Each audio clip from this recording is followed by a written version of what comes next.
Welcome to the Touring Fan Live, an evening with Paul and the Tall Trees. My name is Anthony Krusowitz, and I have the pleasure of speaking with Paul Schalda of Paul and the Tall Trees. And let me give a backstory about why I'm really excited about this show.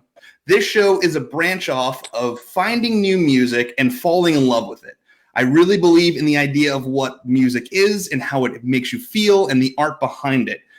On the first episode of Rob and Anthony's World Tour, Rob Benson of Stereo Embers brought to us, Paul and the Tall Trees. And we all fell in love with it. The outpour of it was pretty impressive that I reached out to Paul and said, Paul, I want to highlight you and talk with you. And then going down a rabbit hole of his music and falling in love with the music even more brought us to this magical evening of us being on the same screen and finding out more about Paul. So, Paul, welcome to the Touring Fan Live. How you doing, brother? I'm okay. Thank you for having me. Listen, it's absolutely an honor.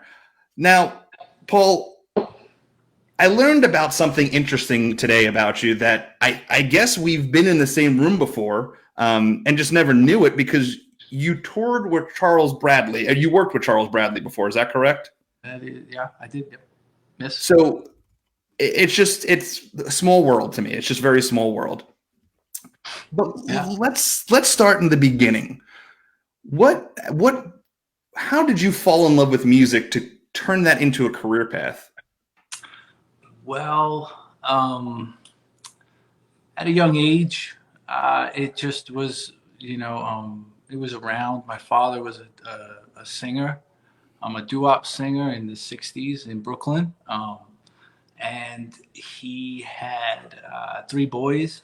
And whenever we were in the car driving around, he would get myself and my 2 brothers to start singing harmonies together.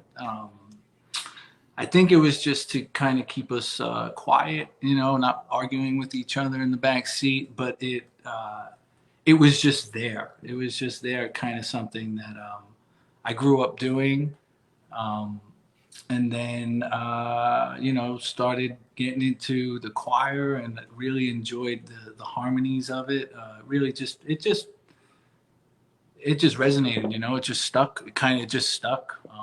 My father never pushed me to do it outside of, just singing along with, Beatles records and, other records that he had that he enjoyed listening to.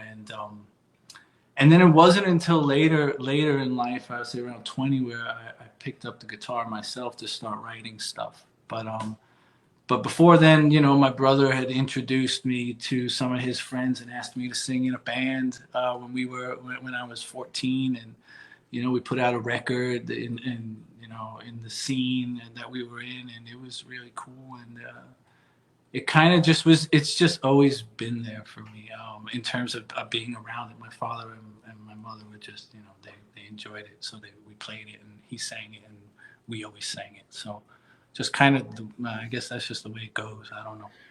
And now, at 14, was that the first band that you were ever in? Was the one with your brother? Yes, that was my first band that I was just singing at the time. He had heard me, obviously around the house, and said, I got a good guy who might be able to sing for us. And he was in a band with a bunch of other guys around his age, my older brother. And so, yeah, he introduced me to it. He got me into it. I blame him. I truly blame him. Blame him. I blame him, for all of it.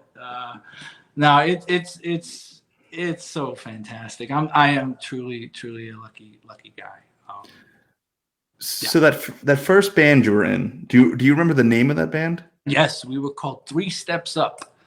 We were a melodic hardcore band. This is before they came up with the phrase emo. It was emo. Emo probably came out about like 2 or 3 years later, as a genre, I guess. Yeah, it definitely. Yeah, it's something. It was something. I cannot listen to it today. No. I can't.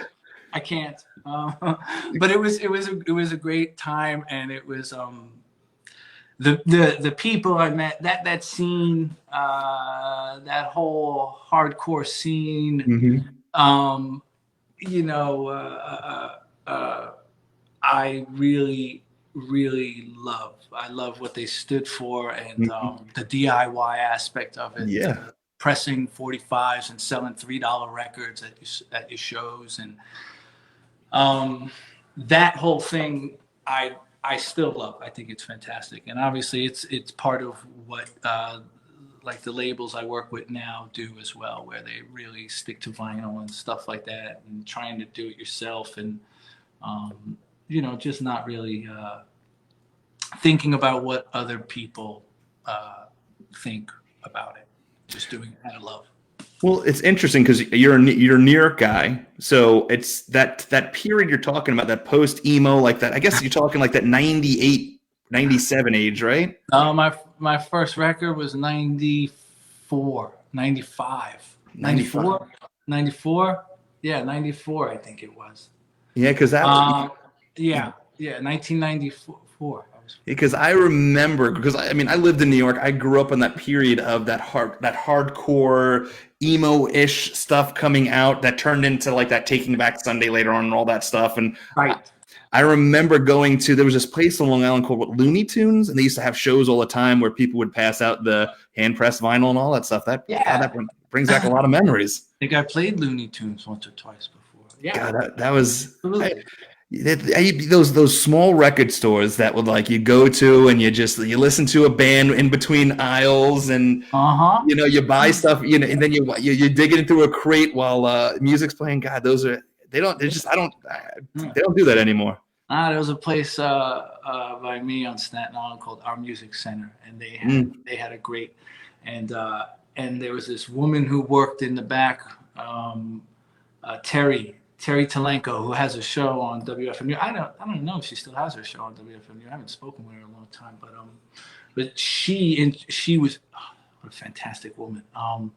And she would introduce us to bands. And then there was another guy called Freedom, who was a sweetheart, and he kind of helped move the scene out there, and was still into those kinds of things, and just what the message behind it, what it stands for, and stuff like that, which is kind of important in today's atmosphere, political atmosphere. Sure. The things that were, the early 80s punk that we were pushing and listening to, that even though it was in the early 90s, it was, it was you start at the beginning, and so they're pushing those records on you, like Agnostic Front and Minor Threat and Bad Brains and geez Louise, Gorilla Biscuits and stuff like that, and so even Dead Kennedys, man. I mean, so yeah, I can go on about that forever. I as much as I cannot listen to those records right now, I truly appreciate the way they shaped my view, kind of, about what music should be, and more about the heart and less about studying and the theory of music, more about just that whole thing. Well, yeah. Well, I mean, I think the great thing, if you look back at any kind of timeline of music, of what you listen to from the beginning to, like, your parents always, I always believe your parents introduce you to stuff, right? And it gets pushed down down your ear, like, and you grow from that. My father was, God, my first concert, back in the day, and thinking back to like what my father grew me up. I was brought up on like 9 Inch Nails and like Bruce Springsteen, and my dad had me when he was 16. So like, I was around that small scene what was popular then. So getting into music at that age, and then, growing into it later and stuff. But then I remember, like, I went off a cliff into I don't know, I'm a little bit younger than you, but like I grew up in like with the Jenko jeans, the big pockets, and listening to like the Limp Bizkit and the Korn, and then you went into that phase. I'm sorry. Yeah. Oh yeah. And listen, I was old enough to know better. No, well, listen, we had our own. Believe me, I had my own. I promise you. The things that I listened to, Dangerous Toys was a heavy rock. And you think, my poor parents, my father and my mother, they're fantastic human beings, and they would have to listen to me blasting that shit at 10 years old. Like, I can imagine what they're thinking. Like, just like, oh my and and why didn't they stop me? I guess it's sweet they didn't stop me. They let me figure it out myself later on. That's just really bad music. But they sat through it, and I guess I'm kind of looking forward to those days with my daughters, but not really. Yeah. But it'll happen. It happens. It just happens. Oh, sure. It's my kid is plays really heavily into sports, so he needs hype music. So I'm like, well, let me make you a hype playlist, right? So I'm like, because there's kids nowadays listen to whatever, but I'm like, have you ever listened to Ride the Lightning by Metallica? That's more of a hype song and pump you up song than let's say this. Or I'm like, have you ever heard, I don't know, The Clash? I mean, let's get The Clash in there and let's put let's do a little Black Flag. You want to get hyped up on stuff? Black Flag's going to make you get hyped up. Seriously. Yeah. But so 14's your first band, first recording session. When was it that, after that you realized, I have something unique? Because your voice, I mean, that's one thing that really is when you listen to the music for the first time and you listen to Paul sing and you really get into the music, your voice stands out. It's got this old soul to it. It's got something that unfortunately that you can't be taught. You're either born with it and you play with it or you don't have it. This is not something that you can teach. That's just my opinion. And what you have is a gift, and it's outstanding what is out there. And I'm very grateful for what you have out there. When did you realize that this is what I could utilize as a career? I mean, I honestly never thought of it as a career.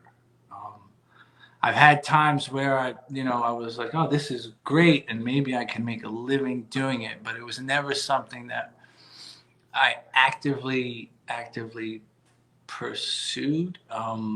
It's not why I did it, but I do try and focus because because I don't believe my guitar playing is the greatest, and I had started playing when I was about 20 or so. I taught myself how to play. I always just focused on trying to change around my vocal patterns and pitches and tones. It's what kept me interested in playing the same 10 chords over and over again that I knew.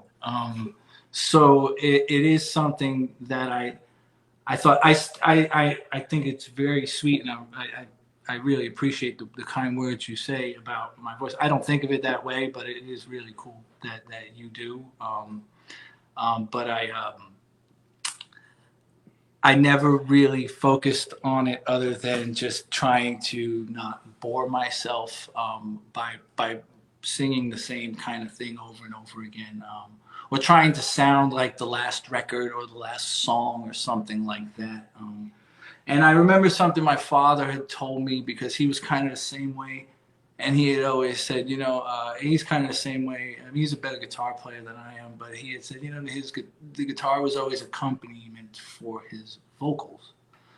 And so that's kind of always how I took it, from there. It was just like, all right, these are just the chords, and then I'm going to try and change it up vocally as best I can, just to keep myself interested and I love it. I think singing, I mean, whether or not it's a gift, as you say, or you can work on it, I think you can.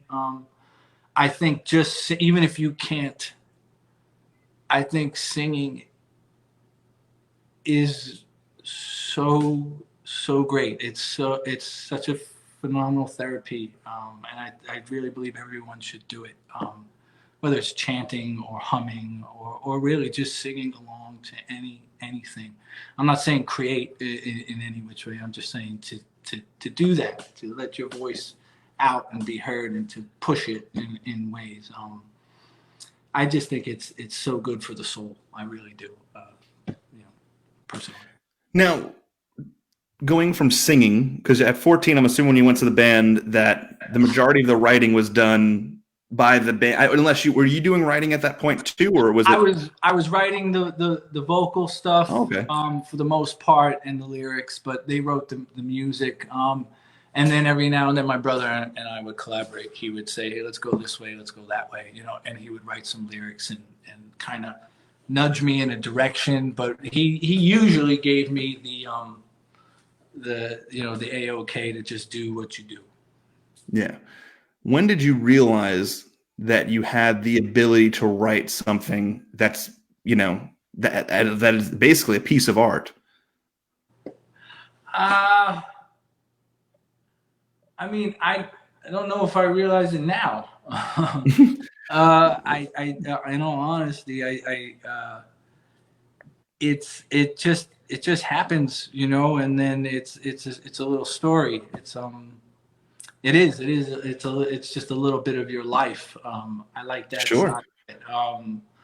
So yeah, I don't know. I never really think of those things in that way. I just do it. I don't. Well, the way I look at it is either, you know, music is no different than a painting. There's no different than any kind of production or anything.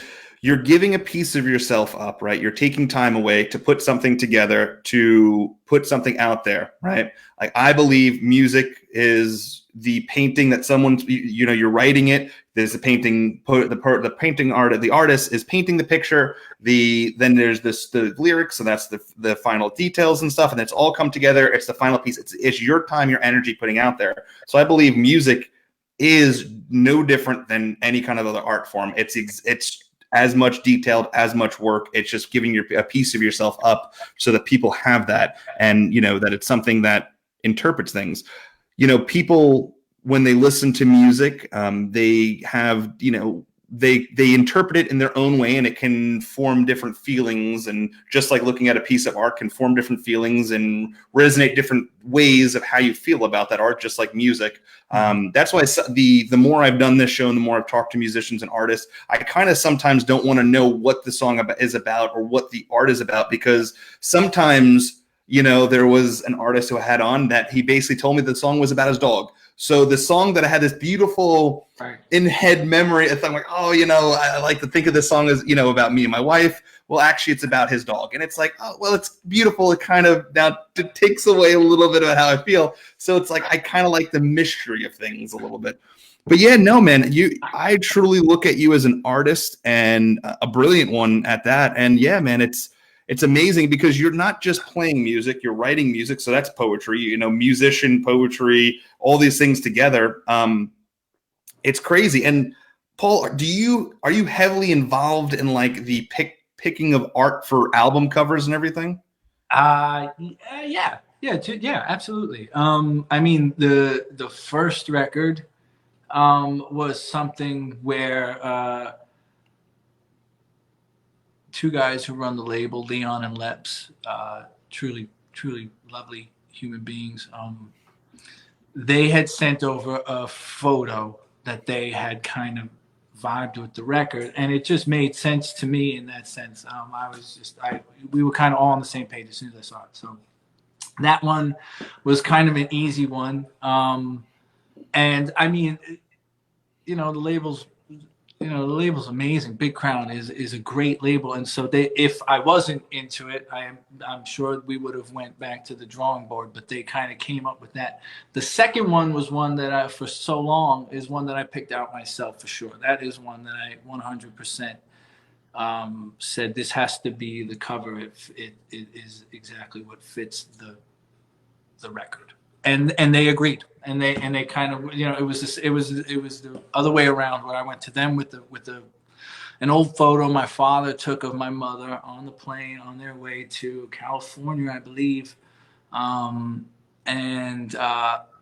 it just was perfect. It really was. It was perfect for the record cover, and so yeah, and then the back cover was the same thing. It was another slide that my father took of my mother in the Hudson. That's awesome. And so, and they were the same way, man. They just completely, they agreed. They had already heard the record. Obviously, Leon had produced it with Tom and Brenneck. And so, it was just kind of, you know, those two were kind of easy, in that sense. So yeah, I try and do as much as I can with that side of it, with the art side of it. Yeah, and the so video. that's what I'm saying. Everything, it's just this big art process. I really believe in that. It's just, I don't know, man. I look at things much more different. I overthink things, but I do believe that like there is this piece of, when music comes out, and I also am a big fan of holding things. Like I like being able to hold, and look at it and read, and because it's this whole journey. Like, I miss the days of, getting, like for instance, Pink Floyd said many times, Dark Side of the Moon was meant to have the flip. Like there was supposed to be this moment of dead space that when you flip the record, it makes you think, that it goes into a whole nother story. Right. And, reading and looking at those pictures, I mean, it's art. The whole thing is an art process, which brings me to the next, what I really want to know, because process to me is very important. When you're ready to write music, Paul, and you look down and you're getting into everything, what headspace do you have to get yourself into, and what do you get where is your process of getting into writing a song? Well, there is really no set process when it comes to it. It just kind of happens. I remember, some folk like to write on the road, and I like you had mentioned earlier, I'd been touring for a while, and I just couldn't pick up the guitar. When I came home for a week or so, if I had some time off, I would just stare at the guitar on the wall. It just hits you. You know what I mean? It's just it just happens, and you're like, oh, okay. I'm gonna pick this up now, and I'm gonna play some chords and mumble some lines, and then it builds from there. You hear it, you sing 2 or 3 lines that kind of resonate and stick and sound right for the song. And then, at least this is how I do it when I am in that space. A line or 2 or 3 will come about, and then I'm just, all right, I'm sitting with it, and I'm going, where can we go with this, and where do what do I want to say with this? So I try not to write lyrics before, I don't write lyrics before writing a song. I don't just write lyrics. Like I'm not just a poetry guy who's writing some stuff. It always comes with the guitar, and then a couple of lines will happen, and then I will build off of that, because that is obviously something that I am meaning to speak about. It's just because it's just coming out. I'm not thinking about it. It's not. It just, I'm inspired at that moment, and it doesn't always happen. I know, who was it? Tom Petty had mentioned that as a songwriter you just write and then you throw some out, and it's like fishing and you get one. I can't do that. I mean, I wish I could, but I can't. Or at least that's just not how I work. Recently, I have tried to write some guitar stuff, sit on it, and then come back and work with some vocal stuff. And it's a new process, and that's fun. That's fun, doing it that way, trying it that way. I really enjoy getting music from my friends, a couple of buddies of mine, the producers I work with. They've been sending me some tracks, and that is a lot of fun, because you go outside of your normal, your routine and your avenue, and so that's nice. So yeah, it's hard to say when it happens. It took probably 2 years or 3 years in between I'm Loving the Light and So Long for me to, it's about 3 years to start writing again. Wow. I know, way too long. But I was on the road, and I just wasn't thinking about it. I really wasn't. It just wasn't happening. I didn't want to pick up the guitar when I came home from the road playing the guitar. I don't know why. It just didn't happen. It's interesting, and the reason I'm so interested in the process over the last couple of years, I've been digging into listening to interviews from other musicians, and you think of for me, if you think of Stairway to Heaven, that orchestral masterpiece of a song, and then you hear that, they put the song together in mere hours. Like that to me is like you gotta be kidding me. Like I'm expecting like a whole year of like rewrites. No, hours.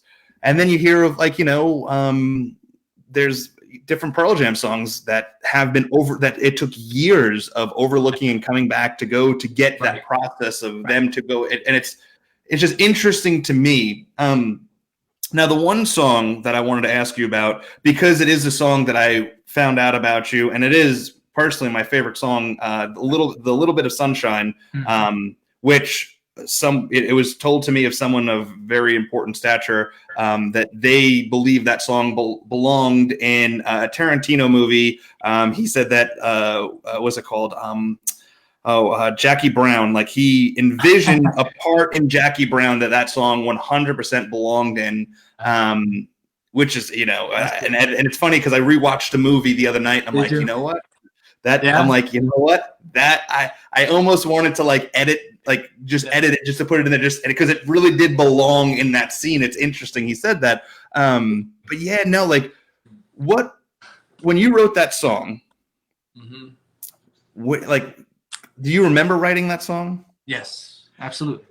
And when you wrote that song, was it a quick, like everything all came together rather quickly, or was it something that you had to consistently just kind of go back to? No, that one came together. Like the song was pretty much done in a night. Jesus.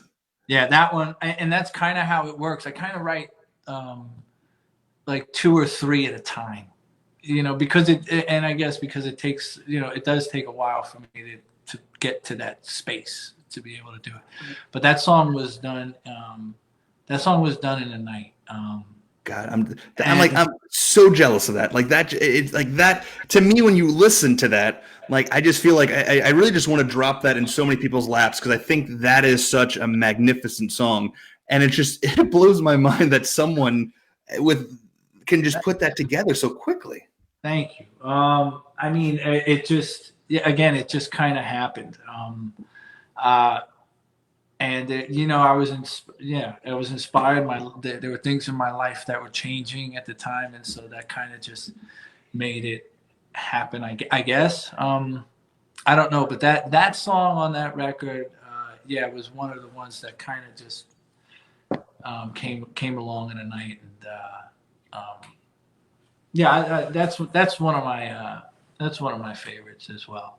And the way that Tommy produced it, everything he produces is great, and that one in particular, I could, that whole record, I can remember being in the studio in South Brooklyn and doing that whole thing with him, it's that's one that's near and dear to my heart for sure. Yeah. Now, with this being so new, finding this out today, I'm really thoroughly interested because I don't know much about this. I know you've worked with Charles Bradley, and I'd love to know because I think he's probably one of the most underrated artists. I mean, by far, such a talented musician, such a soulful singer. I remember seeing him for the first time at the Jefferson Theater in Charlottesville, Virginia. I ended up photographing him then. This was early 2000s. 2010, maybe 2012, something like that. Around that time, photographing the Jefferson Theater and just being blown away by his stage presence, his vocals, everything about him was masterful and genius. But I'd love to know how you guys crossed paths and the work you guys did together. So Charles and Tommy Brenneck were, family. Tommy's his producer, and Tommy and I go back a long way from New York, and so Tommy produced the record that the Little Bit of Sunshine is on. Mm-hmm. He produced that record, and as we were recording that record, I always bring in my brother William, who had got me to start the band when I was younger. He always played on that stuff, And so we always sing as well. We do the harmonies on those, and I bring in my father as well, my pop, to sing as well. And so we had gotten together and sang a bunch of harmonies on that record, on Our Love in the Light. And Tommy was working on Charles's second record, and Victim of Love. And he suggested and asked for us to come in and sing some harmonies on the record. And so obviously, we of course, yeah. And I had known Charles because he used to go hang out with the guys on the island and play with the Bullets, a bunch of other guys beforehand. And then, obviously his first record and whatnot, but I never sung on any of his stuff and stuff like that. So we went in and we tracked Victim of Love, and we tracked Strictly Reserved for You, and I Hope You Find the Good Life.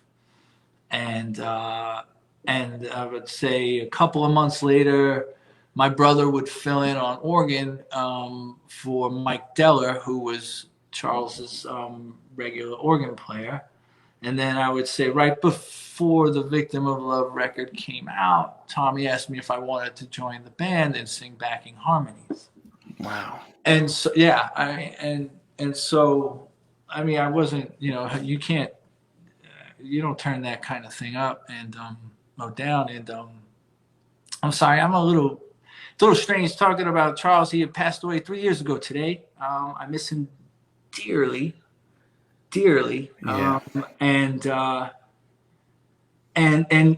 yeah, it was the greatest little ride of my life, playing along with that band, with those people, and to be able to watch him affect so many people every single day. It was tremendous. It really was tremendous. What a gift, right? And you had said you'd seen him about 12, 13 times, right? That's kind of So I got to see him. I saw him in Charlottesville, Virginia, and then I photographed him. Then I photographed him for the venue, for the Jefferson Theater. I had got to meet. I forgot who the opening act was, but they invited me to go see them. They were playing down at the Lincoln. I think it was the Lincoln Theater the night after in North Carolina. And I followed down then.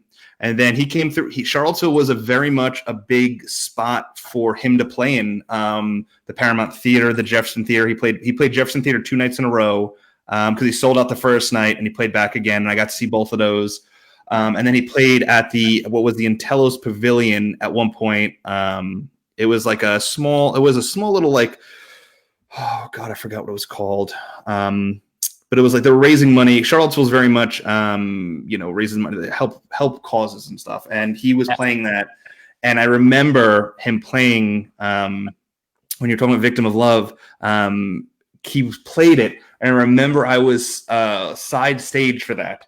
And I remember when he's got this tone of his voice when he gets to his high harmonies, if you don't feel it, then I believe you're dead inside, because when he hits certain notes, you feel it, you feel the emotion coming out. And God, it was, it's hard to explain unless you're there. There is, and if you've never heard Charles Bradley, then you are doing yourself a disfavor, because holy shit, it is. I never understood why he never got, he was just so talented. He's a special man. He really was. Yeah. Yeah. And if he was singing Victim of Love, most likely I was there. Which is kind of fun. It's mind-blowing to me, because side stage. I was side stage for that. I photographed that show. As a matter of fact, now that you figure this, I'm gonna have to go back to those shows and see if you're in those pictures. Yeah, that feeling you are talking about, I had every single night on stage with him. It was the best. It really was the. It was just the best feeling. Yeah, so I got to meet him too. He went to, there was a record store in Charlottesville. Oh Jesus, I can't remember the name of it. It's on a side alley in Charlottesville, a small little record store, and they invited him to go there. And I used to go there. I knew the owner pretty well. Harmony Records, something like that. But he showed up, and he ended up signing one of my records, which I have in the studio, which is crazy. Like I said, it's crazy to me that I have all these memories and all these things about Charles Bradley, not knowing this connection and about you guys until just a few hours ago. But God, he was such a nice guy, and really, like, just, he was, and there wasn't many people in the record store, and I don't think, he just ended up talking to me and the owner quite a few times, and he was talking about music and influences, and he was buying a record too. God, it's gonna kill me. I really wish I remember. It was, and it threw me for a loop that he was buying it. Like, it just was something that I wasn't expecting, like, him to have. But he had bought a record. Barbra Streisand? God, I wish I remember what it was. What was it? Barbra Streisand? No, I don't know. I don't think it was Barbra Streisand, but it was something like just off the wall, and I was like, oh, but it was good times. Good stuff. Now it really was. It was. I'm very, very lucky for that, really. And I'm glad, I'm really glad that you got to see him as many times as you did, because it really was. It's a special thing. It really is. I'll never ever in my life play with someone like that ever, who can touch people the way he did. Never. Now, after doing stuff with Charles Bradley and going out on your own, and you said you toured a lot and doing things up until before COVID hit. And I know that, listen, I know most musicians right now are extremely affected by the ability not to play in front of people. How are you handling this strange pandemic world we're living in during COVID, being a musician? Well, my life had changed. I'm lucky. My life had changed after the birth of my first daughter, and I had stopped touring as a way of a living, and I took a job with health benefits that was a bit more stable. So I am not as affected as I would have been had I continued to be a full-time musician. But most of my friends are, and it's difficult. It is difficult. I mean, for me, I was going here or there supporting this record, but it was mainly, a 5-day thing here, and it was based around my 9-to-5 stable job. So I feel like I'm not the best to speak on how it's affecting full-time musicians. I mean, I see it. I talk to them, and so it's tough. I have to imagine it's very difficult. It's so difficult to make it in music these days anyway, on record sales and on streams and things like that. You're just not making money. So you have to be out there. Mm-hmm. And to not be able to do that right now, and to see venues closing, every other week, there's a different really big, venue closing, and to not have the light at the end of the tunnel, so to speak, and to see that, all right, this is going to go away at this date. It has to be difficult. I'm lucky that I don't want to say I got out when I did, because obviously I miss a lot about that, but I don't.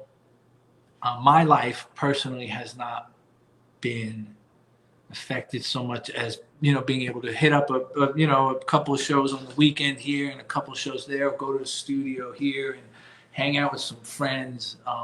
Other than that, so I'm not the best to speak on that situation.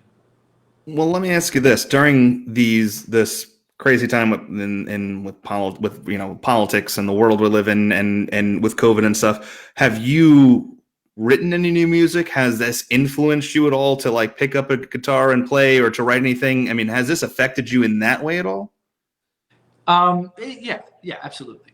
Yeah, 100%. I'm doing a lot of writing and a lot of collaborating and working on new projects and things like that. And it seems like that has been somewhat of a positive in this really difficult time. Is people just being at home and being like, hey, check out this thing I just did, man. Let me know, you want to write something over it. Stuff that wouldn't happen because these people would most likely be on the road and just, I don't know, busy. So yeah, I've been writing a lot. There's a lot that's going to come along within the next year or so, hopefully within the next year. So it has absolutely inspired me in ways to write and try and just keep it positive, even though it's tough to be positive in this time right now. No, it really is. It really is. Well, I mean, I'm glad that that at least you're, especially with having children and stuff, that there is some sort of positivity out of this, that you're able to work and keep level-headed. And I mean, that's amazing. I mean, that's absolutely amazing. I mean, I know a lot of musicians that have taken other jobs just to make ends meet, because we're in a shitty situation, and unfortunately it sucks. I know a friend of mine that's in a band right now that they tour up and down each and every coast, that they're basically playing, drive-in theaters to do anything to potentially bring in money. And it's tough on them because, they said it's merchandise and it's a merch at venues, and it's ticket sales that really get them to, chug along. And without either one of those, it's brutal. It's brutal. It is. It's sad. And yeah, you just, without seeing when it's going to end, I mean, it's tough. And like we were talking about earlier, just not getting, just not, in a time like now, you want to, you need to lift people up, and music really does do that. And to not have that is tough. And then you're doing, live streaming, and it's just not the same. And, it's a tough time. It is. It's a tough time, but it will pass. Sure. And other venues will open up, and live music will once again be exactly where it was. But those people need help right now, and our government should be doing something about that. But they're not doing shit. So you're preaching to the choir. Ain't that the damn truth? Yeah, as it is. Listen, Paul, am I going to be able to convince you to serenade us a little bit? Yeah, I would love to sing a song. I haven't done it in a while. It took me an hour to find a pick in my house. I know I told you I was writing stuff, but I'm just lying, man. I need to keep people thinking I'm doing shit. I'm just kidding. Hold on, let me get the guitar, man. All right.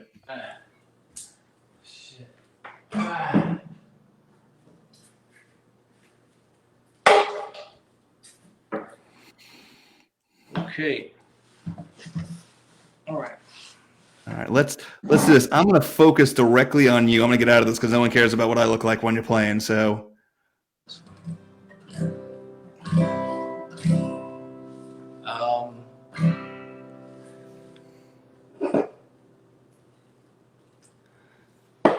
You ready? I'm ready whenever you are, brother. All right. This one goes out to my man Charles Bradley. I love you. I miss you, and see you again.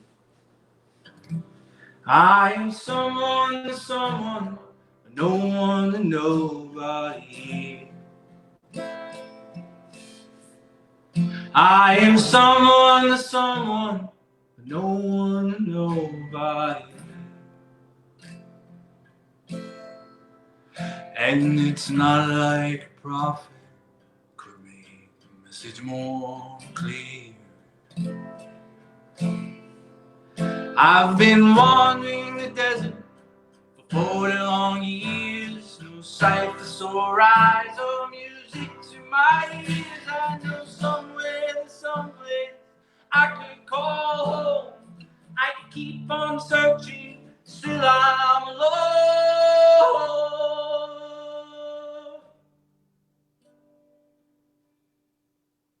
I am someone, but no one and nobody. I am someone, but no one and nobody. And it's not like a prophet made to listen to. All the courtesies any man could I extend, but never am I certain of any friend I am willing to talk to. But still I'm afraid I'm like a spectator at life's parade. Life's parade.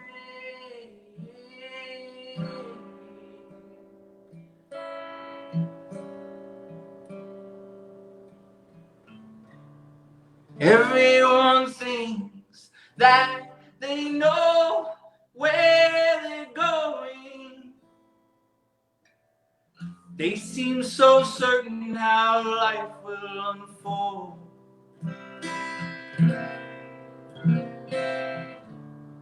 One thing I know is I'm not sure of nothing.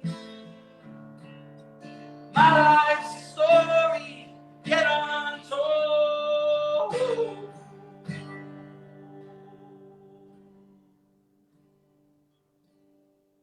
I am someone, but no one and nobody. I am someone, but no one and nobody. And it's not like nobody could make the message more clear. I am someone, but no one, nobody.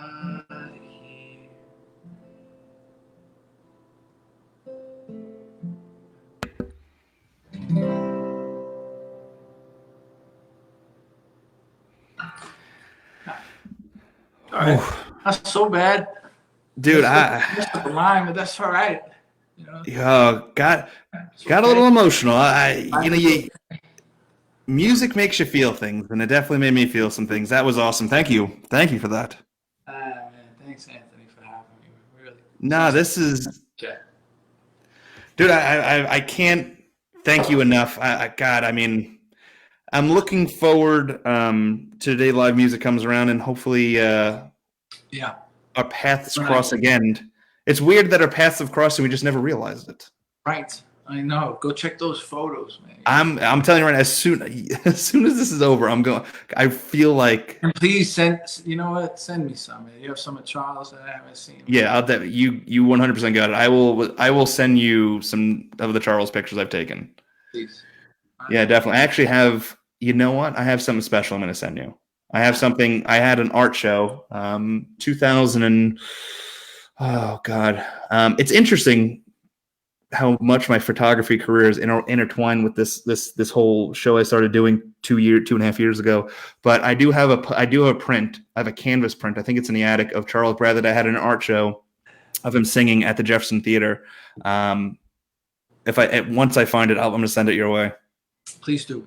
Yeah, you got it. Yeah, man. You got it. Well, listen. I appreciate the chat, Anthony. I really do, and the support and the really sweet words that you said, man. Really.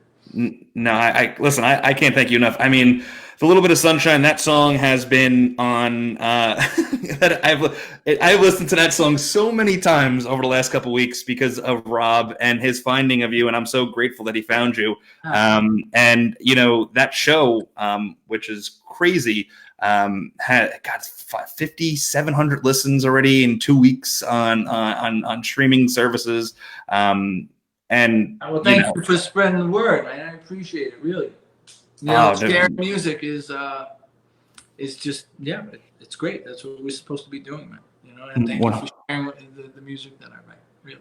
Wow. Well, man, listen, I appreciate this 100%. I appreciate you singing that song. That was, yeah. I mean, God, man, you have a gift. There's a gift that a lot of people wish they had, and you have it. And brother, I'm telling you, I'm glad that we're chatting. That, man. Send my love to Rob and those Pearl Jam guys. You know, let them know I love them, man. You know, big fans.